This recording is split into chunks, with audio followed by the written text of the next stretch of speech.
Hi everyone, good morning, welcome. This is the first in the series of the Masters in Mindfulness. I can see that we've still got some people logging on.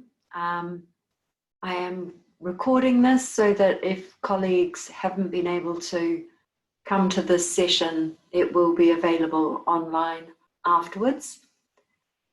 I wanted to start this morning by saying a bit about why we've gone to a Masters in Mindfulness, why we've made a distinction between the introduction course, which I do on Wednesdays at 10 o'clock, although tomorrow, Wednesday, will be 9 o'clock, but that's just tomorrow.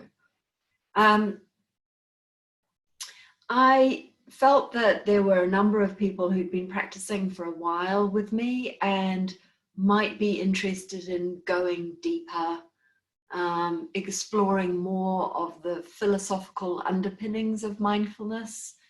And so this is really the work that we'll do together, the exploration we'll do together over the next several weeks is we'll be doing some extended practices, and we'll look at some of the deeper philosophy that sits underneath the mindfulness teachings.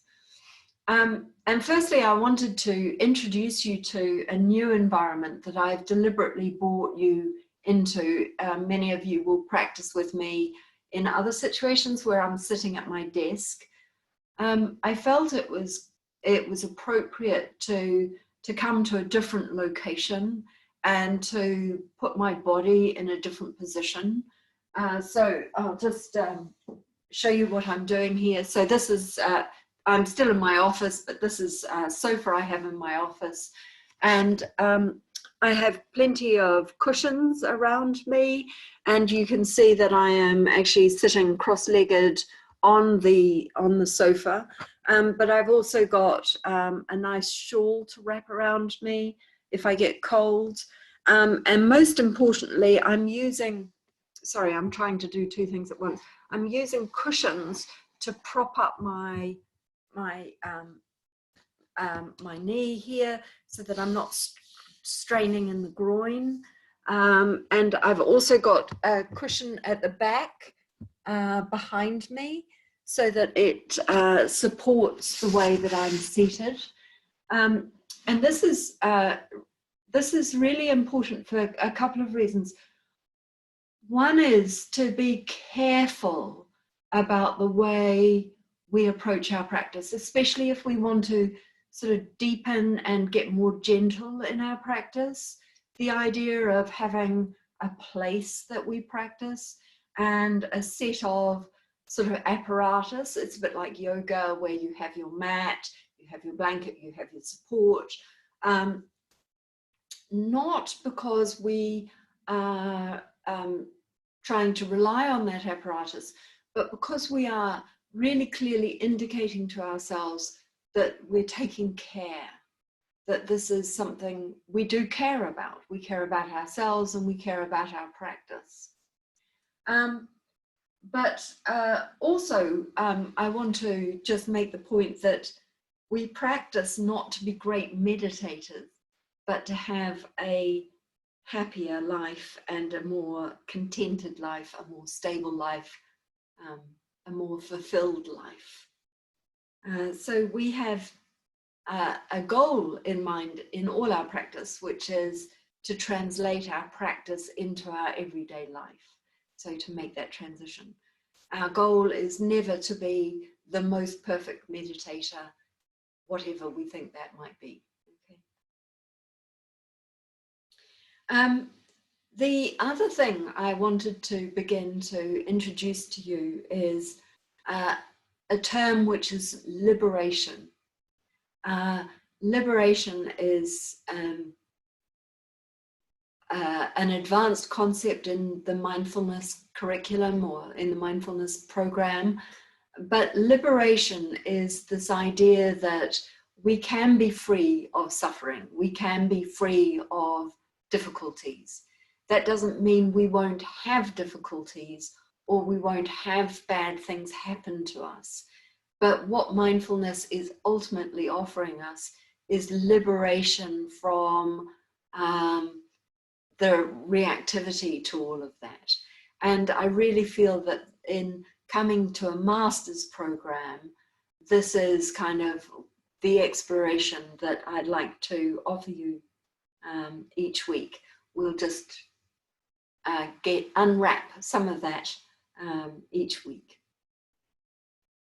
So also, because I think that we're taking this a bit more seriously, I'd like to ask you to bring a pen and a piece of paper with you each week.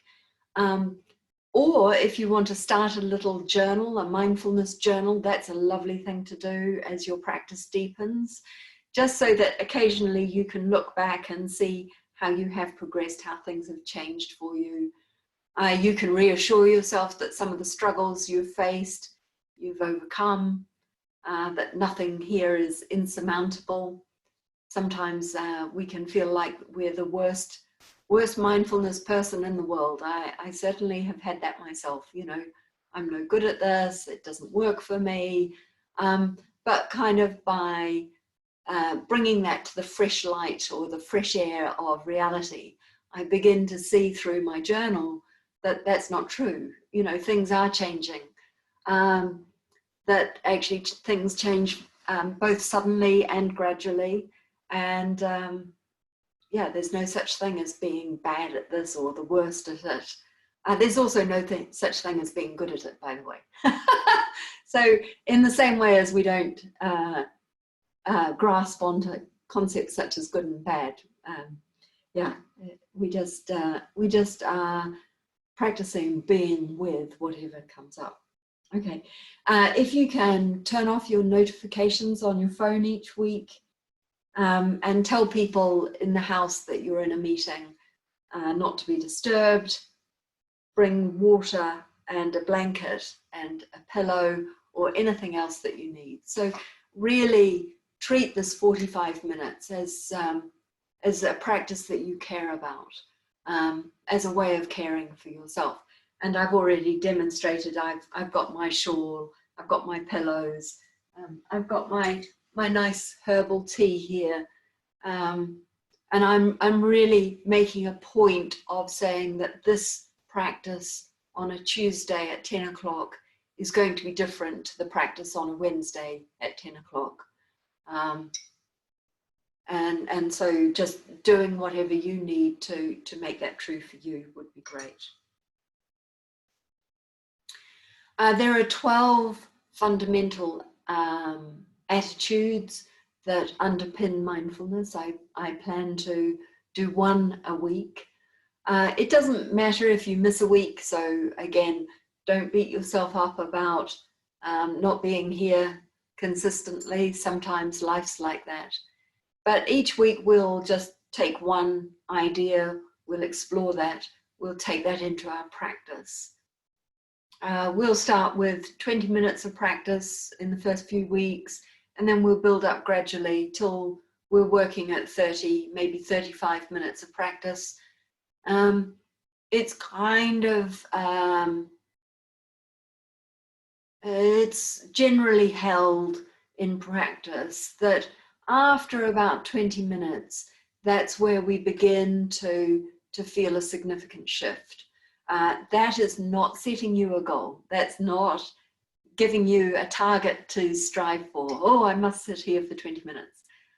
It's just, that's one of the reasons we do extend our practice, is because it takes a while to settle. It takes a while to get the hang of this.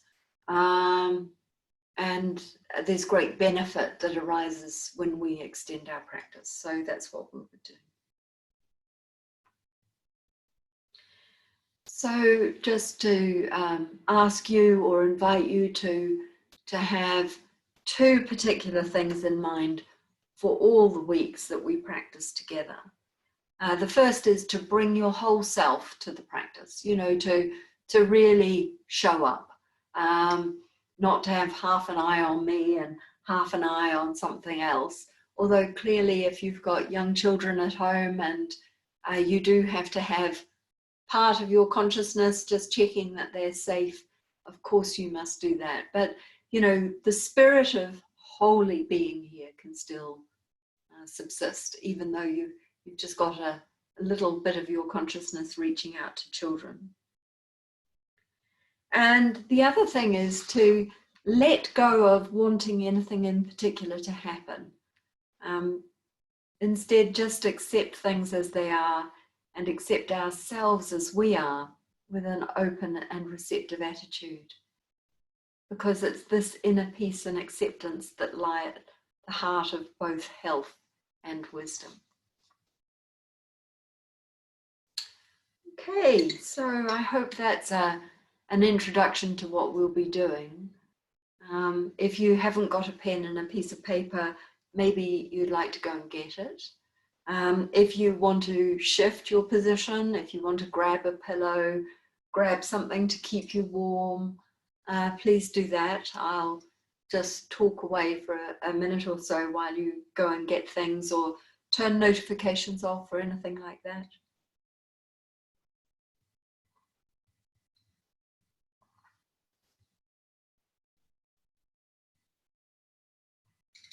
Today, we're going to work with something called non-judging. I'm taking all of this from the original mindfulness book, which is called Full Catastrophe Living by Jon Kabat-Zinn. He's written, I don't know, a zillion books. I recommend 2. I don't recommend all of them. I think that some of the other books are too rambly, you know, too repetitive. This book, which is the original book, Full Catastrophe Living, I think is well, it's, I don't know, nearly 500 pages long. It's worth buying and dipping into.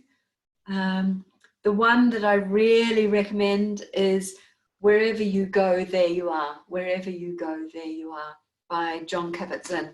It's 200 pages, and in my view, pretty much says what this says.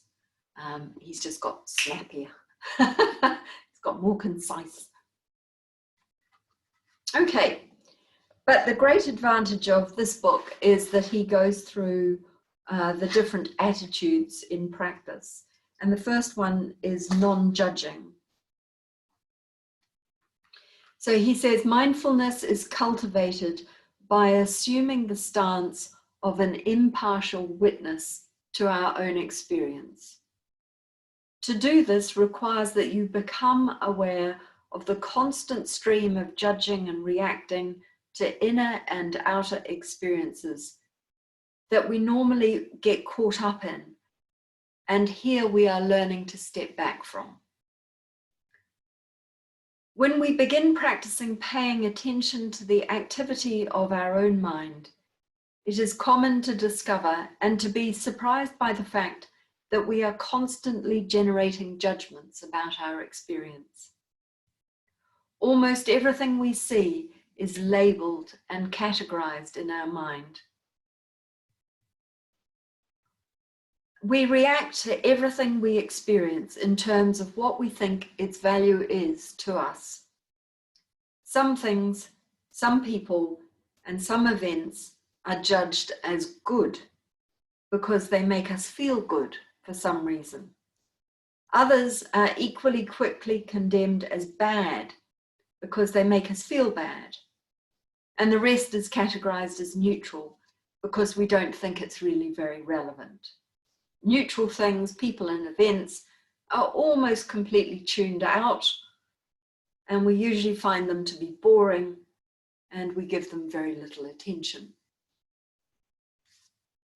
This habit of categorizing and judging our experience locks us into mechanical reactions that we are not even aware of, and that often we have no objective basis at all.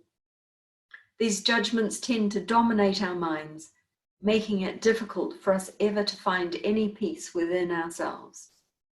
It's as if the mind were a yo-yo, going up and down on the string of our own judging thoughts all day long. If you doubt this description of your mind, just observe how much you are preoccupied, with liking and disliking, even during a 10-minute period as you go about your business. So the point he's making here is that something pops up and we go, I love it, and I grab hold of it.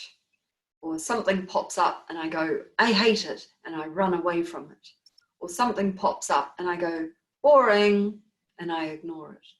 And instead, what we're doing is we're just staying with and noticing how things occur and how they make us feel and how they make us react. And then we can decouple those. We can just say, here it is. And all that reactivity can just diminish and go away. But for now, what we're going to do is we're just going to do a short practice. It's 20 minutes, but it's reasonably short. So again, just for those who logged on late, I am now showing you that I'm sitting in a cross-legged posture. I'm using pillows to prop up my back. So just to give myself some lower support in my lumbar region.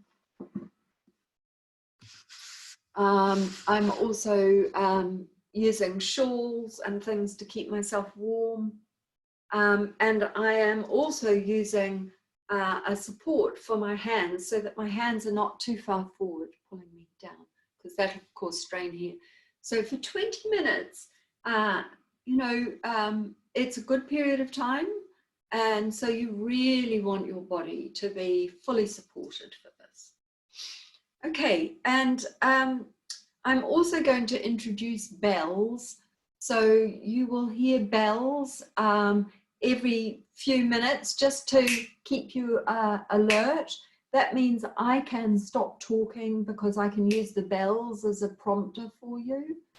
And when you next hear me, I'll guide you, of course, but it means that I don't need to do so much guiding and you can really settle in. So use the bells as a where am I? Am I off in la la land, or I'm actually in practice? So let's see how we go with this. Okay, so you'll hear the first bell in about 3 seconds, and then about every 7 or 8 minutes the bell will occur.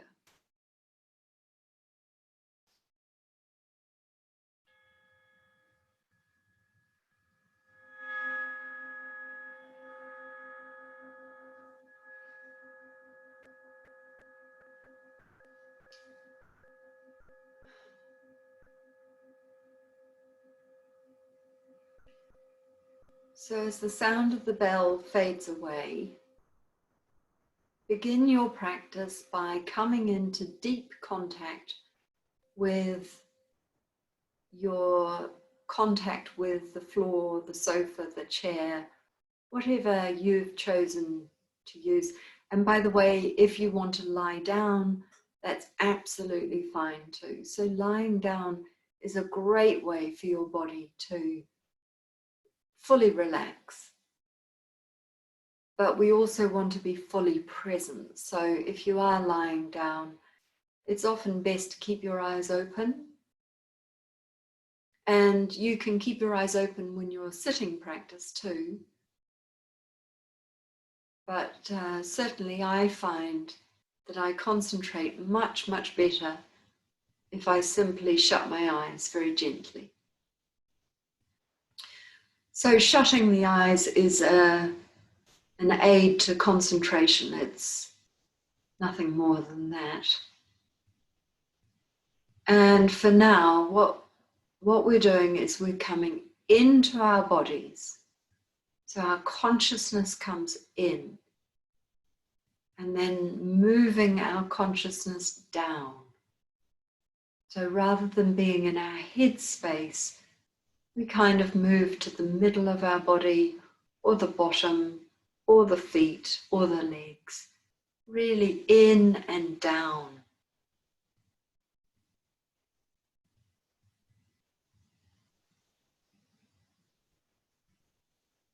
If it helps you to concentrate, choose to place your attention directly on one part of the body.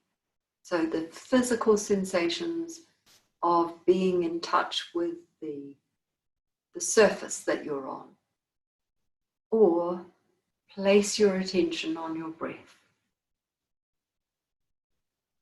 So the first few moments of any practice is simply a settling move. So number one, it's kind of stopping. And then it's placing our attention.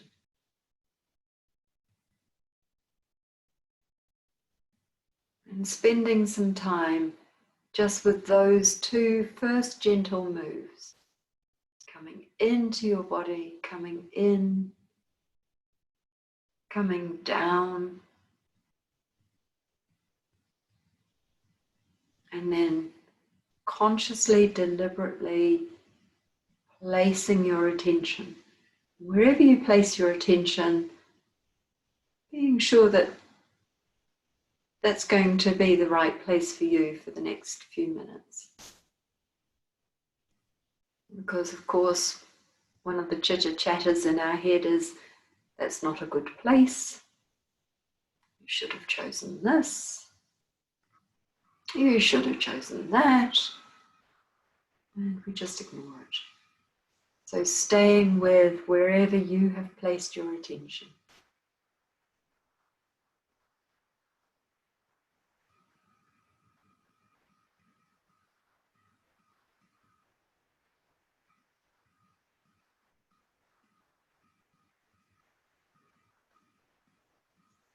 The placement of attention is very often associated with a slight contraction or narrowing of focus so that we can really be alert and alive to the very fine details of wherever we've placed our attention.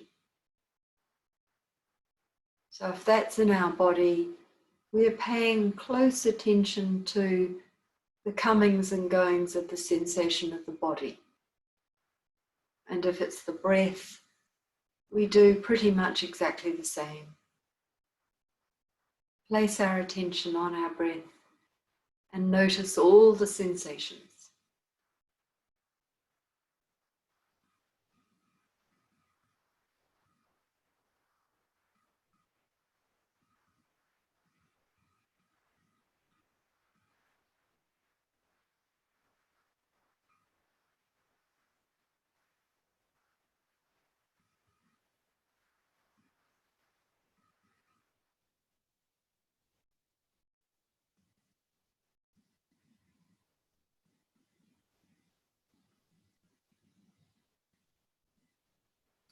And the practice today is really focused on this idea of non-judging.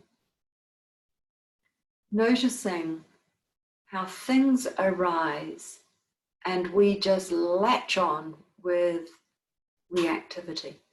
Excuse me.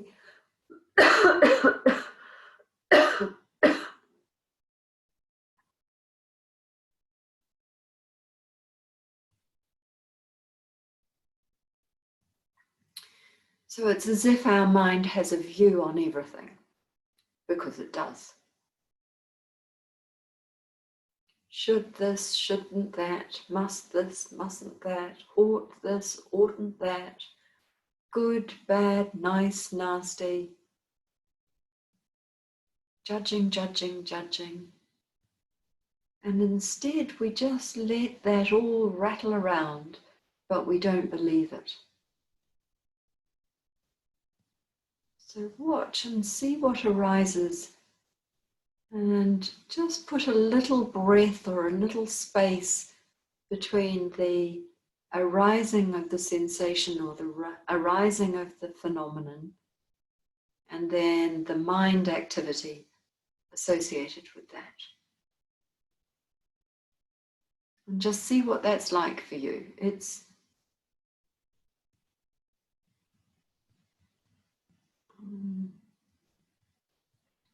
At first it can be quite challenging. So I remember There's the first bell. So just noticing that's the first time bell.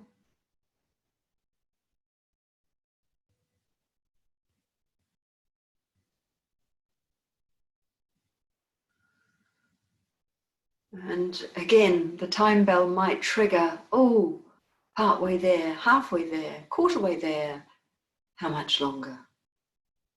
So notice all of this. Everything and anything can provoke us.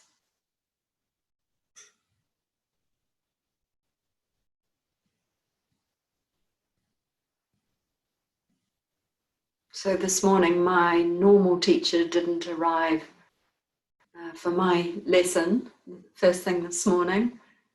And immediately there was, oh, who's this? I don't want this person, I want my teacher. And then there was a whole stream of, she's not as good. I don't like her as much. I don't want to be here if my normal teacher's not here. Oh, the endless stuff that goes on in our head. It's really quite exhausting. So kind of laugh at it, you know, have a little joke, chitter chatter.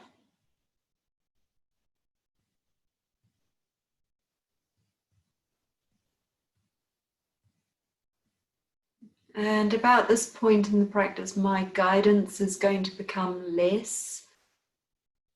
I'll just allow you to really experiment with this and remind you to really be gentle and patient with yourself and with the practice. But it's in the silent spaces where you do your own work that the real learning comes.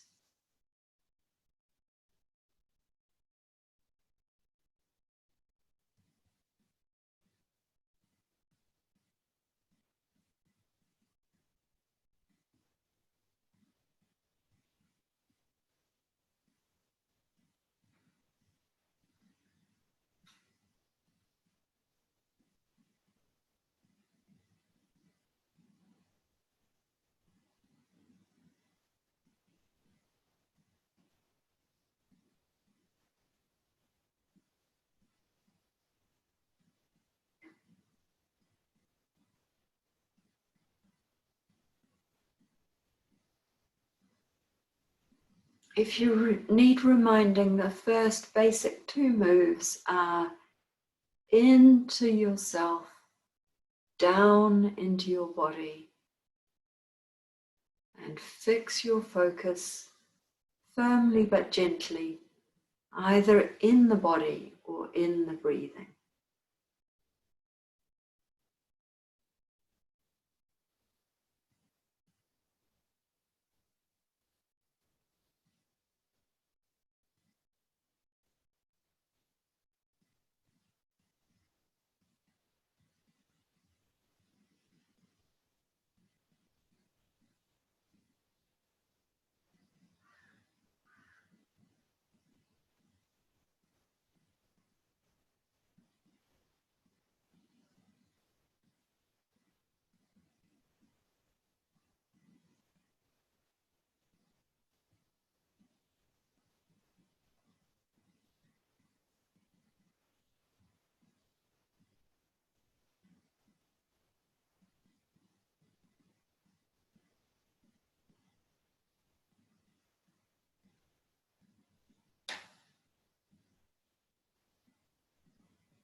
Just notice how it is for you at this moment.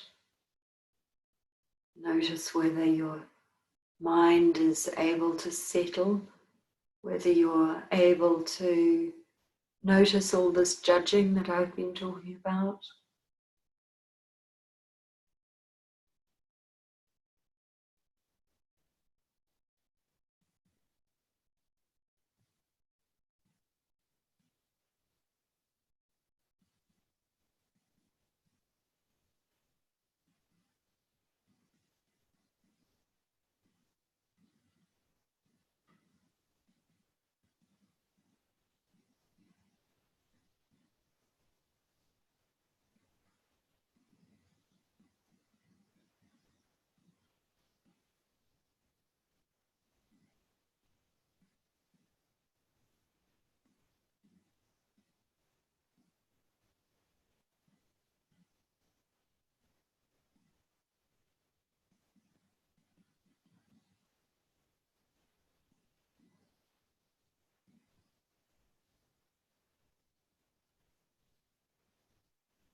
Notice, if you can, the difference between sensations and phenomena that are arising. So these are the very visceral things in your body or in your environment that may be coming up. And if you can make a distinction between whatever's arising and your reactivity to them. And then somewhere between the arising of the phenomenon and your reactivity, there will lie a judgment. And just see if you can catch that judgment. And again, not to make the judging wrong. So you could end up judging your judging, which wouldn't be very helpful. But seeing it, really just experiencing the tightening or the opening or the grasping or the pushing away, just seeing it for what it is.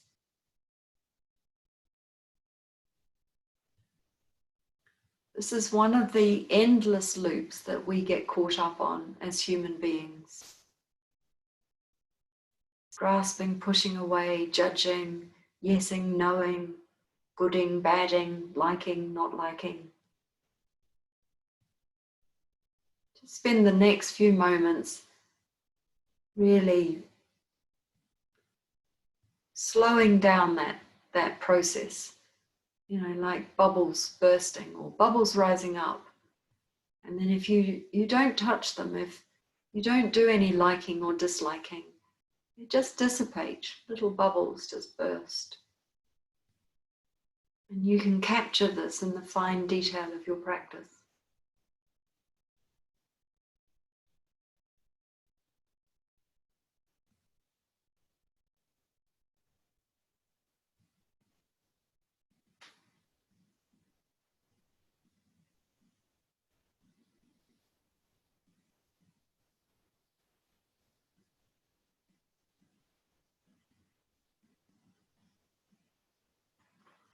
So for the last few moments of this practice, just moving your attention up and out. So in the same way as we came in and down, move your awareness up and out.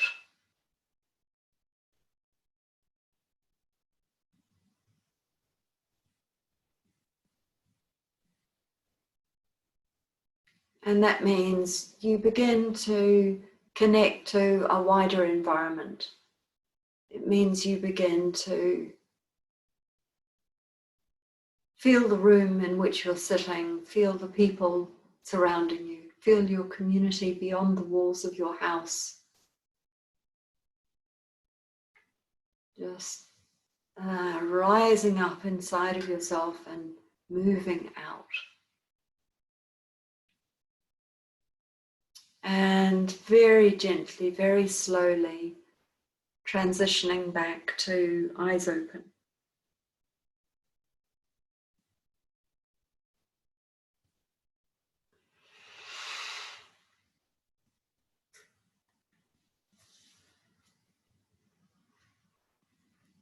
So I've got a request on the chat to say the name of the author. The name of the author is Jon Kabat-Zinn. John with no H, Kabat-Zinn. And he's the scientist biologist at the University of Massachusetts who wrote the original book on mindfulness.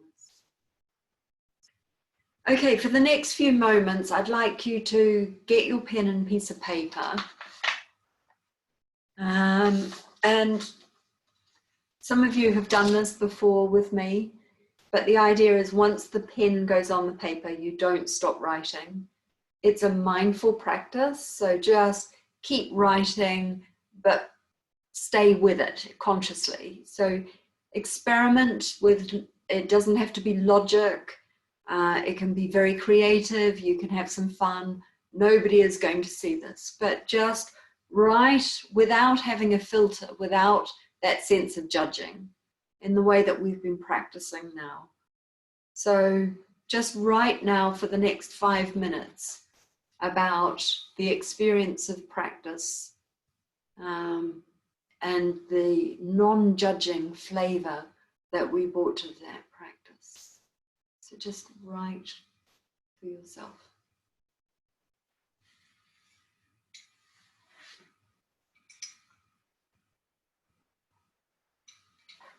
And for those who are watching the recording, I'm going to finish it now. I'm going to continue with the group live, but I want to have more of a dialogue with individuals and with people. And to keep that confidential, I'm going to turn off the recording.